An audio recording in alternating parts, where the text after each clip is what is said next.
Ternyata, nama Dracula yang terkenal dari karakter horor legendaris ciptaan Bram Stoker itu terinspirasi dari nama tokoh yang benar-benar nyata.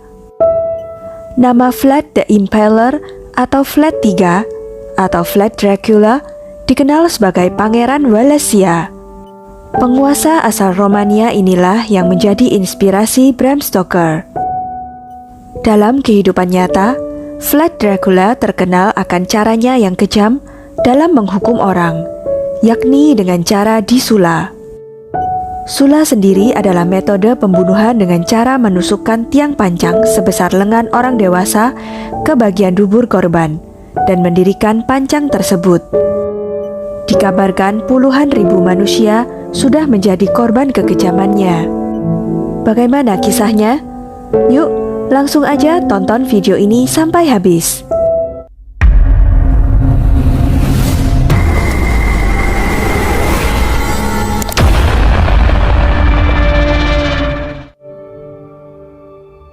Vlad III lahir di Segesvar, Transilvania, Rumania pada musim dingin tahun 1431. Ayahnya Vlad II adalah pangeran dari kerajaan Wallachia, kerajaan di sebelah selatan Transilvania. Vlad III memiliki dua kakak tiri, Mircea II dan Vlad Kalugarul, dan adik tiri Radu Selvrumos.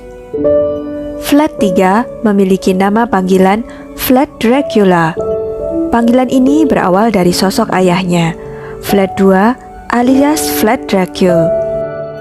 Berawal di tahun 1431.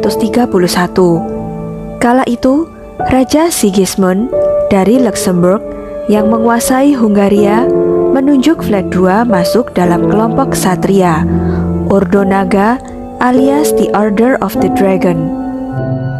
Vlad II diketahui menghabiskan sebagian besar masa mudanya di istana milik Sigismund.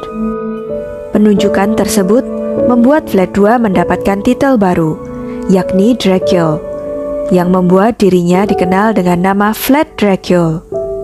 Menurut bahasa Rumania kuno, Drac berarti naga, sehingga Vlad Dracul bermakna Vlad si naga. Saat Ordo Naga berkuasa, mereka hanya fokus pada satu hal, yakni mengalahkan Kekaisaran Ottoman yang berasal dari wilayah yang kini bernama Turki. Hal itu menyebabkan kawasan kerajaan Wallachia sering menjadi tempat pertempuran berdarah.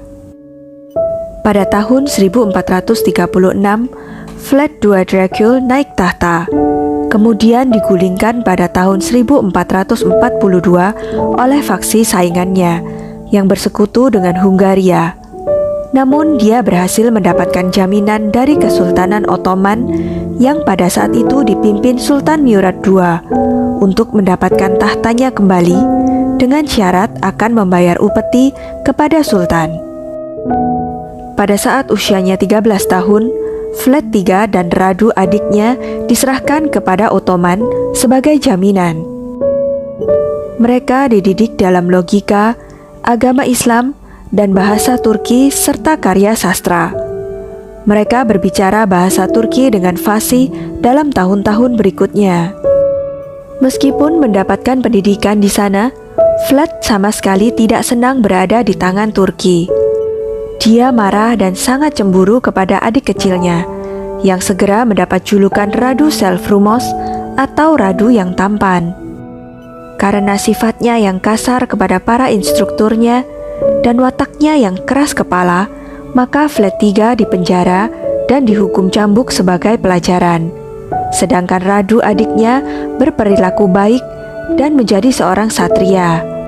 Radu kemudian memeluk agama Islam, serta bersahabat dengan anak Sultan Murad II, yakni Mehmed II, yang kemudian dikenal dengan nama Al-Fatih atau Sang Penakluk. Kemudian Radu juga diperkenankan masuk ke dalam pergaulan Kesultanan Ottoman dan menyandang gelar Bey. Hal ini diduga kuat menjadi dasar mengapa Vlad begitu bencinya dengan Ottoman, Janissary atau pasukan elit Kesultanan Ottoman, adiknya Radu yang memeluk agama Islam, dan Pangeran Ottoman Mehmed II yang kemudian hari menjadi sultan.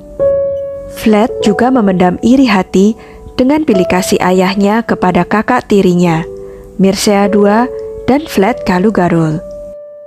Vlad III juga tidak lagi mempercayai kerajaan Hungaria serta ayahnya sendiri yang menurutnya tega menukar dirinya dengan Kesultanan Ottoman dan mulai mengkhianati sumpahnya pada Ordo Naga untuk melawan Kesultanan Ottoman.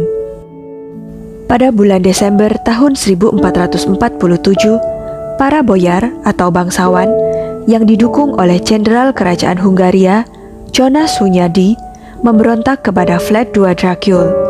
Vlad II kemudian dibunuh di rawa-rawa dekat Balteni. Mircea, kakak tiri tertua Vlad III, menjadi buta dan dikubur hidup-hidup di Targoviste. Kemudian Vladislav II diangkat oleh Janos Hunyadi menggantikan Vlad II Dracul. Untuk melindungi Wallachia dari kejatuhan kepada kerajaan Hungaria, Kesultanan Ottoman menyerang Wallachia dan berusaha menempatkan Vlad III sebagai penguasa Wallachia pada tahun 1448. Namun hanya dalam hitungan bulan, Jonas Hunyadi menyerang Wallachia dan menempatkan kembali sekutunya yaitu Vladislav II untuk naik tahta kembali. Kemudian setelah melakukan pendekatan-pendekatan, Vlad III mendapat dukungan militer dari Raja Ladislaus V Hungaria yang ternyata juga tidak menyukai musuh Vlad III, yakni Vladislav II. Ketenaran Vlad III baik secara politik dan militer semakin santer bersamaan dengan kejatuhan Konstantinopel ke Kesultanan Ottoman pada tahun 1453. Dengan kejatuhan ibu kota Romawi Timur tersebut, Kesultanan Ottoman siap untuk menginvasi Eropa melalui upaya merebut Hungaria pada tahun 1456. Pada saat itulah Vlad III berangkat ke daerah asalnya untuk membunuh Vladislav II dan menjadi penguasa dari kerajaan Wallachia. Setelah berhasil menyingkirkan Vladislav II, Vlad III yang sudah memiliki dendam terhadap Ottoman sejak muda mendeklarasikan diri melawan kekhalifahan terakhir tersebut. Kebijakan pertamanya adalah menghentikan pembayaran upeti tahunan kepada Sultan Ottoman. Meski kebijakan ini membuat ia terlihat baik di mata warganya, Vlad III sesungguhnya juga amat sadis. Demi memperkuat posisi sebagai penguasa Wallachia, Vlad III konon mengundang para bangsawan di wilayah tersebut ke dalam sebuah perjamuan makan malam. Para bangsawan tersebut memiliki riwayat saling berebut kekuasaan sekaligus berpotensi menjadi lawan Vlad III. Namun dalam perjamuan tersebut, Vlad III justru membantai seluruh tamunya itu dengan menyula mereka, yakni dengan menusuk dan menancapkan tubuh mereka hidup-hidup ke tiang pancang. Anggota keluarga para bangsawan turut ditusuk hingga menggantung demi mencegah terjadinya pemberontakan di bawah otoritasnya. Vlad III konon juga menusuk puluhan pedagang Sakson di Kronstadt atau yang sekarang dikenal sebagai Brasov, Rumania, karena dianggap pernah bersekutu dengan bangsawan. Selama berkuasa, Vlad III diperkirakan telah menyula 40.000 hingga 100.000 orang. Kebiasaannya yang sadis inilah yang menjadi faktor utama Vlad III mendapat julukan Vlad the Impaler alias Vlad si penusuk. Setelah Mehmed II menaklukkan Konstantinopel, ia menginvasi Wallachia pada tahun 1462. Di depan ibu kota itu, Mehmed II menemukan mayat dari tahanan Ottoman yang diambil Vlad. Semuanya tertusuk tiang pancang.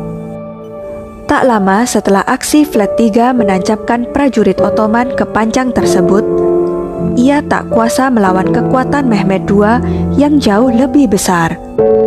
Ia pun terpaksa melarikan diri ke Hungaria. Di sana, ia menjadi tahanan di Istana Visgard selama beberapa tahun. Dan di sana ia sempat menikah dengan kemenakan Raja Hungaria, serta mempunyai anak. Sementara itu, adik tiri Vlad, Radu, yang memihak Ottoman, ditunjuk untuk memimpin Wallachia. Ketika Radu meninggal dunia pada tahun 1475 dan digantikan oleh sejumlah tokoh lainnya, Vlad III diminta oleh para bangsawan di sana untuk kembali memimpin Wallachia. Vlad III pun kembali pulang ke Wallachia dan berusaha mengembalikan tahtanya. Ia berhasil, namun hanya sebentar. Suatu kali, pertempuran dengan Ottoman pecah dan Vlad III terbunuh di dalamnya.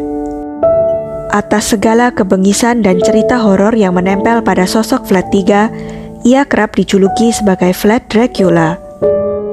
Kata Dracula atau Draculea dalam bahasa Rumania kuno yang disematkan kepadanya dapat bermakna ganda. Makna pertama memang merujuk pada statusnya sebagai anak laki-laki dari Vlad Dracul. Akan tetapi pada makna kedua yang mengacu bahasa Romania modern, kata Drac juga bisa diartikan sebagai iblis, selain dari naga yang digunakan dalam Dracul untuk Vlad II. Sementara itu, bagi rakyat Romania, Vlad Dracula adalah seorang pahlawan nasional. Ini terjadi karena usahanya menjaga Wallachia dari serangan musuh Kesultanan Utsmaniyah. Bahkan kekejamannya pada para bangsawan adalah cara Dracula menstabilisasi negara dan menggulingkan kekuasaan bangsawan itu kepada rakyat kecil. Nah, sampai di sini kisah tentang Vlad Dracula.